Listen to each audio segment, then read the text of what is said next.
কি হচ্ছে বলো তো এখানে? বলছি বলছি কি হচ্ছে। তার আগে বলি হাই, আমি Ricky and welcome to my another new mini vlog. Picnic হচ্ছে পিকনিক, বাইরে তো আকাশ ফুটো হয়ে গেছে, বৃষ্টি থামার তো কোনো নামগন্ধ নেই। তাই বলে কি আমরা পিকনিক বন্ধ করে দেবো? না না বাবা, ওটি হচ্ছে না। তাই বাড়িতেই শুরু করে দিয়েছি পিকনিক। রান্না বান্নার দায়িত্ব আছে আমার ভাতৃদেব। মেনুতে কি কি আছে জানো? একেবারে সিম্পল, ভাত, মোচার চপ অ্যান্ড চিকেন। রান্না বান্নার দিকে শুরু হয়ে গেছে, আর এদিকে প্রথমে ভাতৃদেবের হাতে ভাজা পোড়া মোচার চপ সাঁটিয়ে আমার অবস্থা তো বেহাল। না না, মজা করছিলাম, বেশ ভালো হয়েছে, too good. But but but প্রথমেই চপ খাওয়ার জন্য আমাকে রান্না করতে বসিয়ে দেয়। দেন পিতাশ্রী আমাকে ডেকে পাঠায় চা করার জন্য।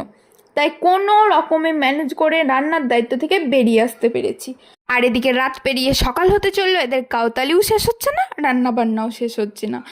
আর এই যে এই ছেলেটাকে দেখো, পিকনিকে এসেও পড়তে বসেছে। কাজের মতো যদি আমি হতাম। দেন কোনো রকমে চিকেনটা কমপ্লিট করে ভাত হতে বসিয়েছে, ভাত হতে এখনও মিনিমাম 1 ঘন্টা। তারপরে বৃষ্টিটাও থেমে গেছে, ভাবলাম ছাদে যাওয়া যাক, তারপরে সবাই মিলে ছাদে চলে গেলাম। আর এখানে এরা এত বাবাল করছে কি বলবো, পিকনিকে থেকে এখানে ঝগড়াটাই বেশি হচ্ছে। তো এখানে সবাই মিলে খেতে বসে পড়েছি ছাদে। আপাতত ভ্লগটা এখানে এন্ড করছি, পরের ভিডিওতে দেখা হবে, বাই।